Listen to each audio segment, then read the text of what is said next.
Hello बच्चों, kids learning hub channel में आपका फिर से स्वागत है। आज हम परिसर अध्ययन भाग 2 में पाठ 10 दर्रे में घमासान युद्ध यह पाठ देखेंगे।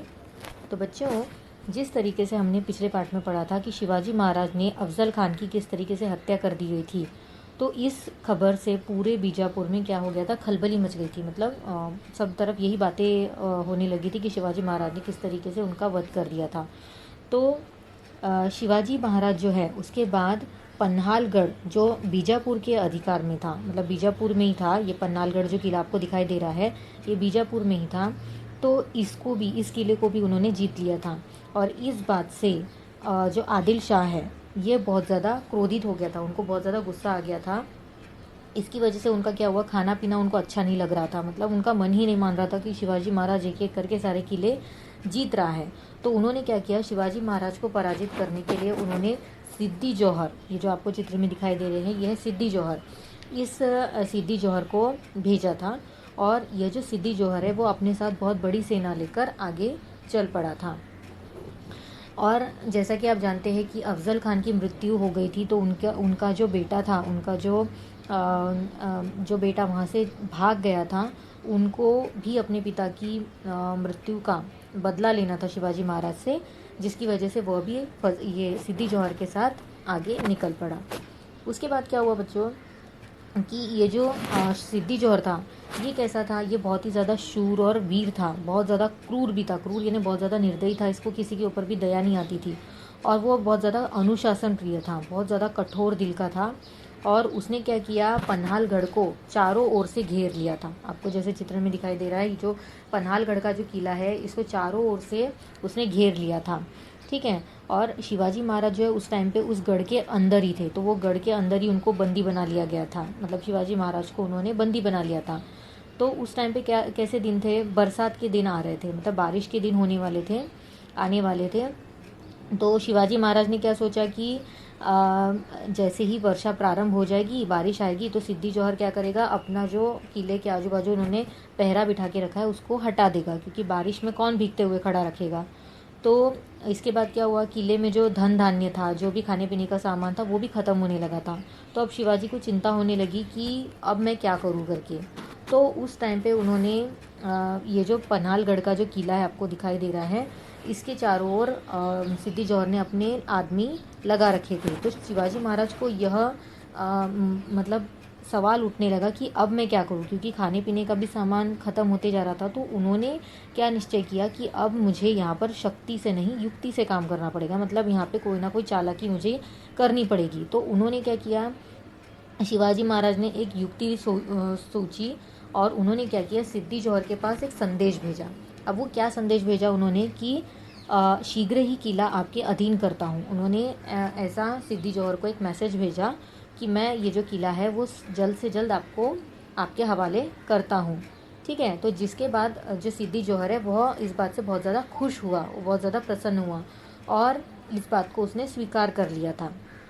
वैसे भी सिद्दी जौहर की जो सेना है वह दिन रात वहाँ पर खड़ी रह रहकर जो पहरा है वो दे देकर थक चुकी थी। तो क्या हुआ, यह खबर सुनकर जो सैनिक है वो बहुत ज़्यादा खुश हो गए थे और शिवाजी महाराज के पास वो आने लगे थे। साथ ही साथ खाने पीने लगे थे, गाने बजाने लगे थे, हुक्का पानी वहाँ पर चलते रहता था। मतलब पूरी तरीके से उनको ऐसा लगता था कि अब सब कुछ ठीक हो चुका है। लेकिन शिवाजी महाराज जो है घेरे से बाहर निकलने के लिए, मतलब ये जो उन्होंने घेरा डाल के रखा था सिद्दी जौहर ने, वहाँ से बाहर निकलने के लिए उन्होंने एक युक्ति सोची थी।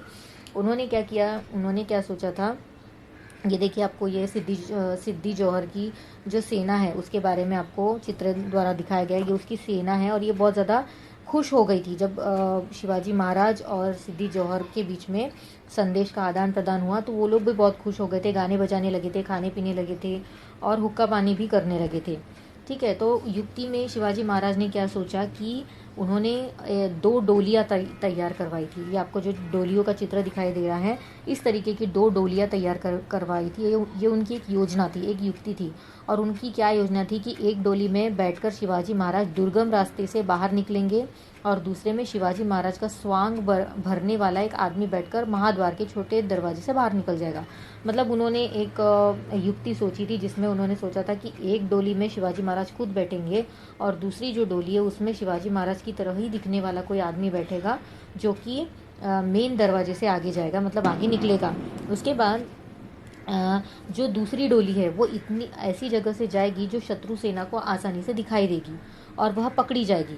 ठीक है, तो ऐसा ही होता है। तो शत्रु जो है उनको पकड़ लेते हैं, दूसरी डोली को पकड़ लेते हैं और शिवाजी महाराज जो है एक डोली में बैठकर दुर्गम भाग से बाहर निकल जाते हैं, जो थोड़ा सा टेढ़ा मेढ़ा रास्ता रहता है वहाँ से बाहर निकल जाते हैं और जो दूसरी डोली होती है वो पकड़ी जाती है। ठीक है, तो जब वो डोली पकड़ी जाती है तो वो जो दुश्मन है वो बहुत ज़्यादा खुश हो जाते हैं कि देखो हमने शिवाजी महाराज को पकड़ लिया। और वह क्या करते हैं कि शिवाजी महाराज जो है उनको पकड़कर, जो उनको लगता है कि शिवाजी महाराज है तो उनको पकड़कर वो अपने सरदार के पास लेकर जाते हैं। और दूसरी ही ओर शिवाजी महाराज जो है दुर्गम रास्ते से बाहर की ओर निकल जाता है। लेकिन मेन सवाल उनके पास ये खड़ा होता है कि शिवाजी महाराज की तरह दिखने वाला आदमी हम लोग लाएंगे कहाँ से। तो उनकी ही टीम में, उनकी ही सेना में एक आदमी ऐसा होता है जिसका नाम भी शिवाजी होता है और वो दिखने में शिवाजी महाराज की जैसा ही दिखाई देता है। उसकी वेशभूषा भी बहुत ही ज़्यादा शिवाजी महाराज की तरह ही होती है और वो उनकी सेना में केशभूषा करने वाला सेवक था। केशभूषा मतलब उनका ही काम करने वाला, उनके बाल बनाने वाला जो होता है वैसा ही एक सेवक था। और वो बहुत ही ज़्यादा चालाक था, बहुत ज़्यादा चतुर था और साथ ही साथ साहसी भी था। तो स्वांग भरा हुआ जो शिवाजी महाराज है वो जो है जब डोली से बाहर निकलता होता है तो उनको वहाँ के सैनिक जो है पकड़ लेते हैं और उनको अपने सरदार के पास लेकर जाते हैं। ठीक है, तो वो जो है अपने सरदार सिद्दी जौहर के पास उनको पकड़कर लेकर जाते हैं। ठीक है, ये देखिए आपको जो ये येलो कपड़ों में दिखाई दे रहे हैं, ये जो स्वांग बनाया हुआ जो शिवाजी महाराज है उसको दिखाने का मैंने प्रयत्न किया है कि इसी तरीके से वो शिवाजी महाराज की तरह उन्होंने अपने कपड़े वगैरह सब बना लिए थे। ठीक है, और इसके साथ शिवाजी महाराज जो है वो दूसरे रास्ते से बाहर निकल जाते होते हैं। ठीक है, इसके बाद शिवाजी महाराज ये इस तरीके का स्वांग बनाया हुआ है, ये सिद्दी जौहर को पता चलता है। उनको पता चलता है कि शिवाजी महाराज ने उनको चकमा दिया है। तो गुस्से में आकर वह जो ये शिवाजी महाराज का स्वांग बनाया हुआ जो इंसान है इसको मार देते हैं, मतलब गुस्से में आकर उनका वध कर देते हैं। तो शिवाजी महाराज के लिए, स्वराज्य के लिए शिवाजी ने, इनका नाम भी जो है शिवाजी रहता है, उन्होंने आत्म बलिदान दे दिया था और वह अमर हो गया था। इस तरीके से यहाँ पर बताया गया है। तो क्या हुआ, शिवाजी महाराज जो है आंखों में धूल झोंक कर खिसक गए हैं। ये बात सिद्दी जौहर को जब ध्यान में आई तो वो बहुत ज़्यादा गुस्सा हो गए थे, बहुत ज़्यादा तिलमिला उठ गए थे। ठीक है, और उन्होंने क्या किया, तत्परता से सरदार सिद्दी मसूद को विशाल जो उनकी फ़ौज थी उसके साथ शिवाजी महाराज का पीछा करने के लिए वो भेज देते हैं कि जाओ तुम उनका पीछा करो, भागने नहीं चाहिए। ठीक है, इस तरीके से उनको वो आदेश देते हैं। और क्या होता है, दिन निकलते ही उन्होंने शिवाजी महाराज को पांढर पानी के झरने के पास पा लिया। शिवाजी महाराज उलझन में पड़ गए, उन्होंने बड़ी कठिनाई से घोड़ दर्रा पार किया। मतलब जब वो उनका पीछा कर रहे होते, उनकी सेना जो है, सिद्दी जौहर की जो सेना है वो शिवाजी महाराज का जब पीछा कर रही होती है तो वो पीछा करते करते शिवाजी महाराज जो आगे बढ़ते जा रहे होते हैं तो वो एक घोड़ दर्रे में पहुंच जाते हैं, जहाँ पर उनको थोड़ी सी चिंता होने लगती है कि अब जो है हमारी जो सेना पर आक्रमण सिद्दी जौहर कभी भी कर सकता है, क्योंकि उसके पास बहुत ज़्यादा विशाल सेना रहती है। ठीक है, तो सिद्दी जौहर जो है वो बहुत ही तेज़ी के साथ उनका पीछा कर रहा होता है। और तब शिवाजी महाराज को ऐसा लगता है, जब वो घोड़ दर्रे में रहते हैं तो उनको ऐसी चिंता होने लगती है कि अब विशालगढ़ तक में पहुंच पाना बहुत ज़्यादा कठिन है। ठीक है, तो उनको ये चिंता होने लगती है। तो वो बाजी प्रभु से देखो क्या कहते हैं कि बाजी, समय बड़े संकट का है, आगे चढ़ाई है, शत्रु पीछे है। ठीक है, अब विशालगढ़ तक पहुंचना बहुत कठिन है, चलो पीछे लौटकर शत्रु का मुकाबला करते हैं। इस तरीके से वो मुकाबला करने की बात करते हैं। लेकिन जो बाजी प्रभु है वो शिवाजी महाराज के मन की दुविधा को समझ जाते हैं और शत्रु बिफर कर जो है, मतलब गुस्से में दिशा की ओर, मतलब दर्रे की ओर बढ़ रहे होते हैं। तो शिवाजी महाराज जो है उनका जीवन खतरे में है, ऐसा बाजी प्रभु को आभास होने लगता है। तो वह शिवाजी महाराज को देखिए क्या कहते हैं कि महाराज आप कुछ सैनिकों के साथ विशालगढ़ की ओर चलिए, बचे हुए सैनिकों के साथ मैं दर्रे के मुंह पर खड़ा रहता हूँ। महाराज मैं मर जाऊंगा पर शत्रु को दर्रा पार करने न दूंगा। एक बाजी गया तो आपको दूसरा बाजी मिलेगा, लेकिन स्वराज्य को शिवाजी महाराज की ज़रूरत है। शत्रुओं की संख्या अधिक है, हम संख्या में कम हैं, यहाँ हम टिक नहीं सकेंगे। आप यहाँ न रुकिए, हम दर्रे पर डटे रहेंगे, शत्रु को हम यहाँ रोक लेंगे। जब तक आप गढ़ तक नहीं पहुँचते तब तक हम शत्रु को यहीं रोकते हैं, आप निश्चिंत होकर जाइए।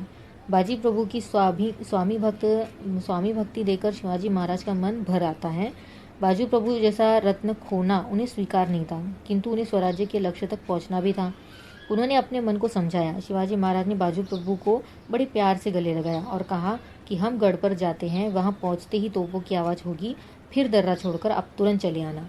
इस तरीके की बातें उन दोनों के बीच में होती है, क्योंकि बाजी प्रभु ये जान रहे होते हैं कि शिवाजी महाराज का जीवन अब खतरे में है और मुझे उनके लिए कुछ ना कुछ ज़रूर करना पड़ेगा। तो वो उनको एक सांत्वना देते हैं कि आप यहाँ से जाइए, तब तक मैं उन दुश्मनों को यहाँ पर रोक कर रखता हूँ, और जैसे ही आप विशालगढ़ पर पहुँच जाएंगे तो मुझे आप तोपों की आवाज़ कर दीजिएगा, जिससे मैं ये समझ जाऊँगा कि आप वहाँ पर सुरक्षित पहुँच गए हैं, और हम भी फिर धीरे धीरे शत्रुओं से बच बुझा के हम लोग आपके पास आ जाएंगे। तो इस तरीके का शिवाजी महाराज भी उनको गले लगाते हैं। उनकी बात सुनकर बहुत ज़्यादा भावुक हो जाते हैं, और लेकिन उनके लिए जो है उनको ये डर लगा रहता है कि कहीं बाजी प्रभु को कुछ हो गया तो उनकी जान की भी चिंता उनको रहती है। लेकिन उनके लिए स्वराज्य का जो सपना है वो बहुत बड़ा होता है, वो उनको किसी भी तरीके से पूरा करना चाहते हैं, इसलिए वह निडर होकर, मतलब अपना मन को भारी मन पर पत्थर रखकर वो आगे बढ़ते हैं और उनको ये सांत्वना देते हैं कि आप भी जल्दी से जल्दी हमारे पीछे आ जाना करके।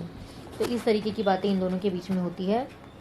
इसके बाद बाजी प्रभु को दर्रे में छोड़कर शिवाजी महाराज जो है विशालगढ़ की ओर चले जाते हैं, और बाजी प्रभु जो है वो शिवाजी महाराज को झुककर प्रणाम करता है, उनसे हाथ जोड़कर अपनी तलवार निकालते हैं और वह दर्रे के मुख पर आकर सब लोग खड़े हो जाते हैं।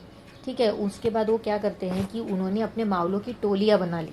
ठीक है, मावलों को ऐसे कुछ कुछ पार्ट में डिवाइड करके तीन चार लोगों के ग्रुप में डिवाइड करके उनके स्थान निर्धारित कर दिए, मतलब उनको उनकी जगह दिखा दी कि आप यहाँ पे खड़े रहो, आप यहाँ पे खड़े रहो। मावलों ने गिट्टी पत्थर इकट्ठा किए और पूरी तैयारी के साथ अपनी जगह जाकर खड़े हो गए, मतलब वो पूरी तैयारी के साथ अपनी जगह पर जाकर खड़े हो जाते हैं। दर्रे के मुंह पर मावलों की फौलादी दीवार खड़ी हो गई, मतलब वो पूरे खड़े हो जाते हैं। इस समय शत्रु के युद्ध के नारे सुनाई पड़े। शत्रु जो है वो उनके पास आ रहे होते हैं। शत्रु दर्रे के नीचे आ गया था। बाजी प्रभु ने मावलों से कहा, मतलब वो अपने मावलों से कहते हैं, बहादुर सैनिकों सावधान, प्राण भले ही त्याग दो पर अपने अपने स्थान पर डटे रहो, शत्रु दर्रा पार न करने पाए। बाजू प्रभु और उनके मावले साथी दर्रों के मुंह पर पैर जमाकर खड़े हो गए। दर्रे का मार्ग कठिन और टेढ़ा मेढ़ा था, एक साथ 3-4 आदमी बड़ी मुश्किल से ऊपर चढ़ सकते थे। मतलब यहाँ पर वो उनकी पोजीशन उनको दिखाते हैं कि आपको ये करना है, और उनको एक आह्वान करते हैं कि भले ही कुछ भी हो जाए लेकिन हमको दुश्मनों को यहाँ से आगे नहीं जाने देना है। तो इस तरीके से वो अपने साथी लोगों को पूरा चीज़ें समझाकर बताते हैं।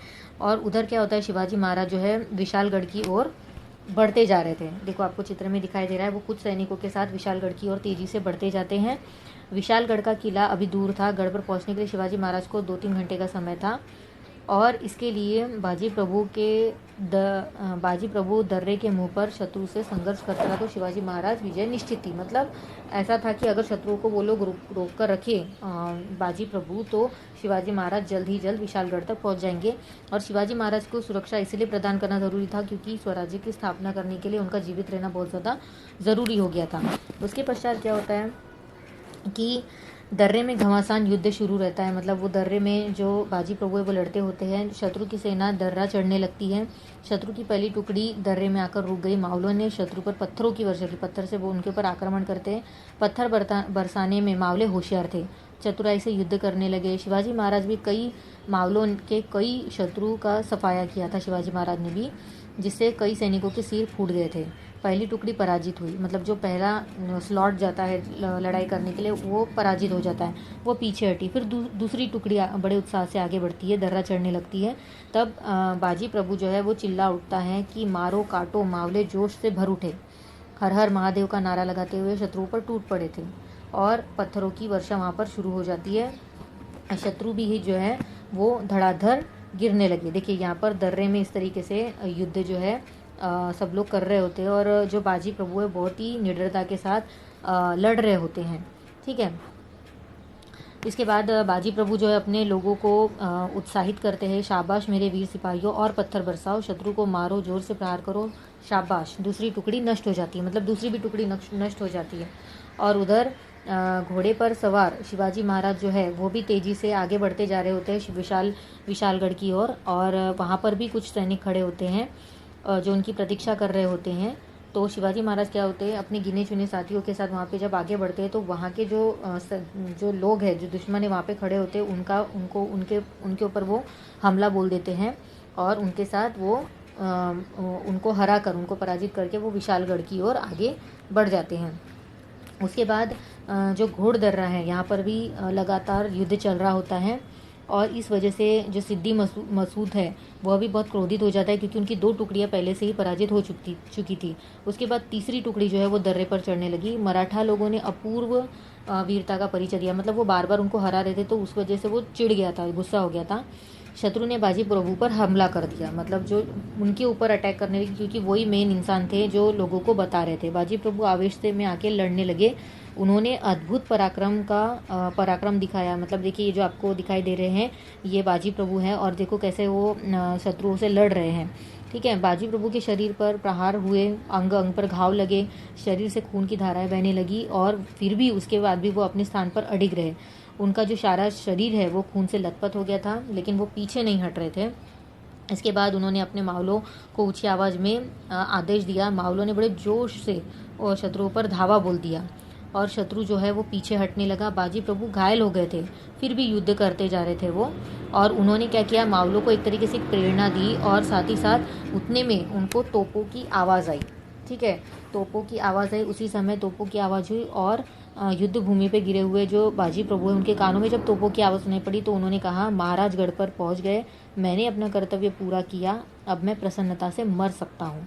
ठीक है, ये चीज़ उन्होंने सोची कि मैंने शिवाजी महाराज के सपने को पूरा करने के लिए अपना जो पूरा कर्तव्य पूरा किया है और उन्होंने अपने प्राण ये बोलकर त्याग दिए थे। जैसे आपको चित्र में दिखाई दे रहा है, देखिए वो उनके ऊपर बहुत सारी चोटें लगने की वजह से वो ज़मीन पर गिर चुके थे और वो अपने साथियों से देखो क्या कहते हैं कि महाराज जो है अब तोपों की आवाज़ आ गई है, महाराज अपने गढ़ पर जो है वो पहुंच गए हैं और मैंने अपना कर्तव्य जो है वो पूरा किया है, अब मैं आसानी से मर सकता हूँ। ठीक है, तो इस तरीके से वो अपने प्राण त्याग देते हैं। जब विशालगढ़ पर शिवाजी महाराज को पता चलता है तो उनको बहुत ज़्यादा दुख होता है कि मेरा जो एक रत्न है, एक हीरा है, वो अब मेरे साथ नहीं है। लेकिन फिर भी उन्होंने कहा कि बाजी प्रभु देश पांडे स्वराज्य के लिए शहीद हुए हैं, बांदल के लोगों ने पराकाष्ठा का युद्ध किया। इस तरीके से उनकी तारीफ करते हैं कि उन्होंने बहुत ज़्यादा मतलब अपना जो है सर्वस्व दिया है। बाजी प्रभु जैसे देशभक्तों के कारण ही स्वराज्य आगे बढ़ा। उस स्वामी भक्त के रक्त से घोड़ दर्रा जो है पवित्र हुआ। ये देखिए आपको चित्र में दिखाई दे रहा है, ये घोड़ दर्रा है और उनके मृत्यु के बाद बाजी प्रभु के मृत्यु के बाद इसको जो है पावन दर्रे के नाम से इसको बुलाया जाने लगा। तो ये पावन दर्रा के नाम से इतिहास में अमर हुआ। और यहाँ पर वही बताया गया है कि बाजी प्रभु जो है वो धन्य थे, वीर थे, बहुत ज़्यादा उन्होंने पराक्रम दिखाया, जिस वजह से उनका स्वराज्य का जो स्वप्न है शिवाजी महाराज का वो पूरा होने में मदद मिली। तो बच्चों, आशा करती हूँ कि आपको यह पाठ समझ में आया होगा। अगर आपको ये पाठ समझ में आया है तो इस वीडियो को लाइक करें, शेयर करें, मेरे चैनल को सब्सक्राइब करें। साथ ही साथ आपको इस पाठ से रिलेटेड कोई क्वेश्चन है, किसी भी चीज़ से कोई परेशानी है तो आप मुझे कमेंट करके ज़रूर बताएं। मैं आपको उसका सॉल्व करने का ज़रूर कोशिश करूँगी। साथ ही साथ आपको चैनल सब्सक्राइब करना है और बेल आइकन को ज़रूर दबाना है ताकि आपको मेरे लेटेस्ट अपलोडेड वीडियोज़ की नोटिफिकेशन मिलती रहे। Thank you.